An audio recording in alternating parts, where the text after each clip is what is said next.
projeto Brasil Trentino, Novas Oportunidades de Co-Desenvolvimento, é uma iniciativa que envolve um conjunto amplo de organizações. É um projeto que tem a gestão conduzido pela Caritas Diocesana de Crateús e conta com a parceria da Universidade Federal do Ceará, através do programa de pós-graduação em Engenharia Agrícola, da UFC, né?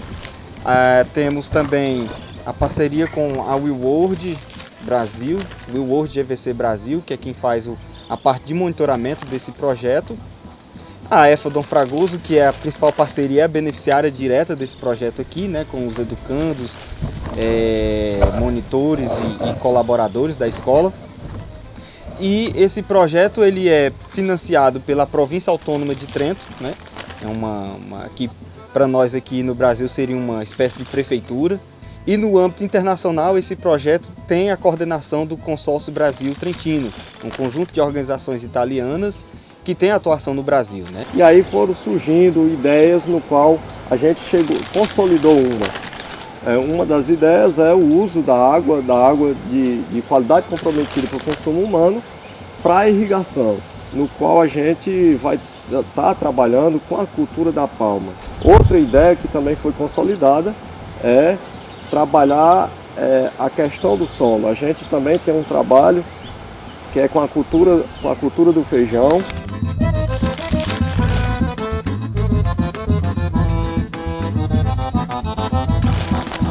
Nós estamos estudando a forma de melhor manejar a irrigação da palma forrageira.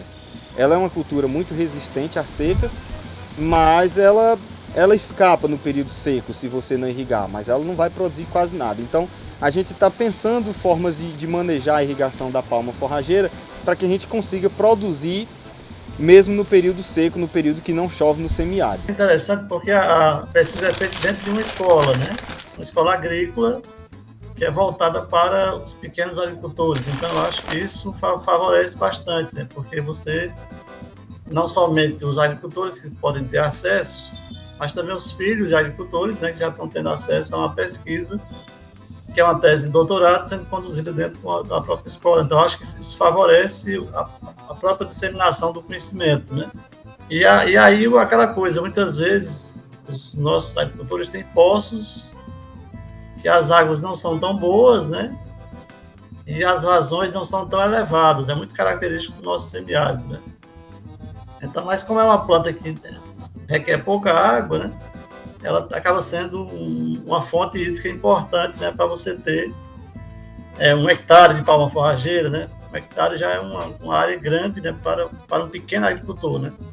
Pode sustentar os seus animais, né? Nós estamos usando duas equações, né, que nos ajudam a estimar a evapotranspiração de referência e evapotranspiração da cultura. São termos técnicos, mas basicamente nos ajuda a estimar quanto de água aquele solo está perdendo, quanto de água a planta está tirando do solo e jogando na atmosfera. Isso é a evapotranspiração. Então nós estamos usando duas equações que nos ajudam isso. E como é que a gente calcula, né? Então a gente tem dentro da área da pesquisa, que está aqui ao fundo, uma estação agrometeorológica. Essa estação ela está medindo, né, coletando os dados, na verdade, de temperatura máxima, temperatura mínima, velocidade do vento, umidade relativa do ar, radiação solar. Então todos esses dados a gente usa para fazer a estimativa da evapotranspiração de referência. Essa estimativa a gente bota esses dados na equação e aí a gente tem. Então a gente tem várias equações para fazer isso. Nós temos, por exemplo, desde a mais complexa, que é a equação de referência da FAO, né, que é a Federação, a Organização Mundial da Agricultura, ligada à ONU, né? E nós temos equações mais simples, que normalmente a gente precisa de usar apenas duas informações básicas, a temperatura máxima e a temperatura mínima. Então é assim que nós estamos fazendo. Nós estamos trabalhando com uma equação muito complexa e estamos trabalhando com uma equação mais simples. Nós estamos utilizando a cultura do feijão palpi. É uma cultura rústica, adaptada às condições do semiárido e muito difundida entre os agricultores aqui na região, principalmente os agricultores que utilizam o regime de sequeiro. O que é o regime de sequeiro? É um modo de agricultura que depende exclusivamente da água da chuva para suprir essa demanda hídrica. No entanto, no desenvolvimento da agricultura de sequeiro, há alguns empecilhos, certo? E esses empecilhos eles estão relacionados diretamente com a oscilação da precipitação na região. Então eu tenho uma variação interanual, né, no qual nós temos aqui anos secos que são intercalados por anos normais, ou anos chuvosos, ou anos muito secos.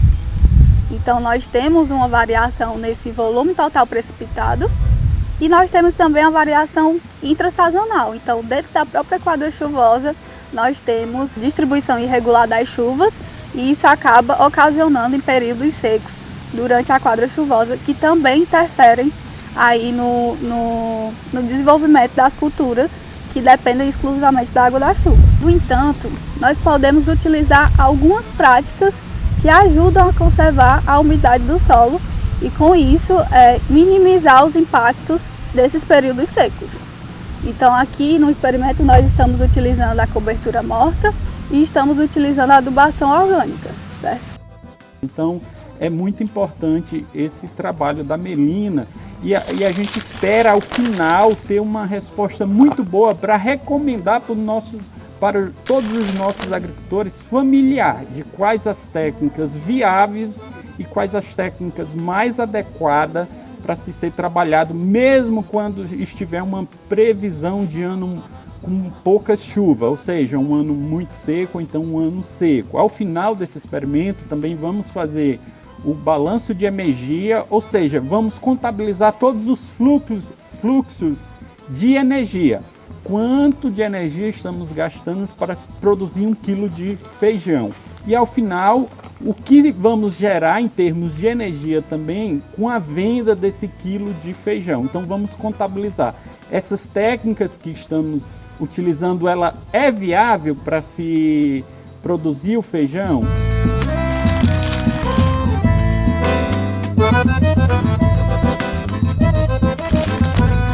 Então, atualmente, a gente caminha aí no processo de formação de pelo menos 200 alunos, né?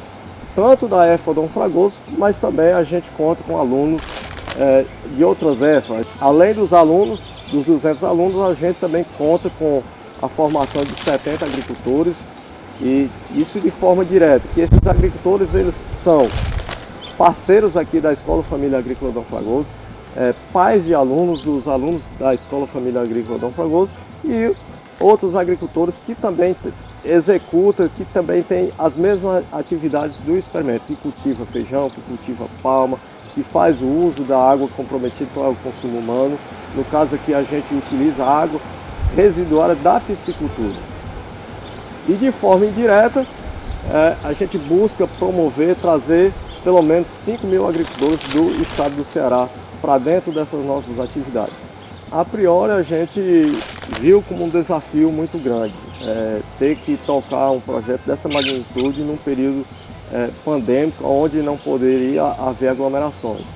Então a gente sentou o consórcio, sentou todos os parceiros, a Caritas, a EFA, a UFC, para dialogar e ver as melhores saídas que a gente pudesse adotar nesse período. Então a gente decidiu que a gente poderia iniciar com um processo prático, o processo de implantação do experimento, a construção do laboratório, a construção da piscicultura, que a gente até então, os alunos não tinham essa unidade produtiva aqui na escola. E aí, com o prolongamento da pandemia, a gente resolveu adotar os meios comunicativos, né? O Zoom, o Meet, para iniciar os processos de formação. Com o avanço da vacinação, com a redução dos casos, a gente já consegue trazer mais de forma prática, presencial, essa turma, os alunos da EFA Dom Fragoso e outros representantes, né, o Sindicato dos Trabalhadores Rurais. Já recebemos a visita de uma pessoa da SDA também para conhecer o nosso projeto. Durante o processo de formação, a gente estudou bastante como o cuidar do solo, principalmente em áreas de declive. Nós também tivemos uma formação de o que é semente e o que é grão. A gente teve a oportunidade de ver o laboratório antes, né, que apesar desses 2 anos de pandemia que a gente não ficou aqui na escola, a gente só viveu esse ano e o finalzinho desse, mas a gente pôde perceber que a escola foi muito privilegiada, não só a escola, mas nós, as pessoas que irão vir a estudar aqui, porque o laboratório ele não tinha esses equipamentos, eram tudo equipamentos que eram produzidos pelos próprios monitores, né? E agora a gente vê que é uma grande vitória, né, para a escola conseguir esses equipamentos, né? Foi um projeto de grande importância, pois eu pude tirar muitas experiências, pude participar das formações. Inclusive a gente teve aulas práticas, né, com o Mardones na Palma, que foi uma delas. Lembro que a gente fez a coleta de solo e viu a umidade do solo. Então a gente viu se aquela palma aquelas raquetes estavam recebendo realmente a quantidade de água que elas necessitavam. Isso nos possibilita, com o cálculo que a gente fez, né, a fazer isso em outras culturas e ver se a gente não está dando água demais para aquela planta além do que ela necessita. A gente vem sempre dialogando com a Universidade de Bolonha, inclusive os experimentos que é dos alunos da UFC, que é um aluno de doutorado e um aluno de mestrado do programa de pós-graduação em irrigação e drenagem da UFC, eles são co-orientados também por uma pessoa da Universidade de Bolonha, ou seja, as práticas nos experimentos não é só exclusivamente definida pelo aluno e professor da UFC, mas também por uma pessoa da Universidade de Bolonha. Então é dialogado, as decisões são tomadas de forma coletiva. E a gente conseguiu também realizar um intercâmbio, né, de vivências, de práticas agrícolas vivenciadas na região da Itália, na região do Brasil, né, experiências de convivência com o semiárido. Então a gente conseguiu realizar um intercâmbio dentro da Feira da Agricultura Familiar aqui na região de Crateús, né? Digamos que de todo o estado do Ceará, porque a gente teve a participação de todas as EFAs, né? De ex-alunos das EFAs. Então a gente teve um intercâmbio muito bacana, muito enriquecedor, com muitas informações e experiências, digamos que semelhantes também, né? Embora a gente é um país de outra língua, de outras culturas, né? Mas a gente vê que a agricultura de lá também tem algumas semelhanças com a nossa, né?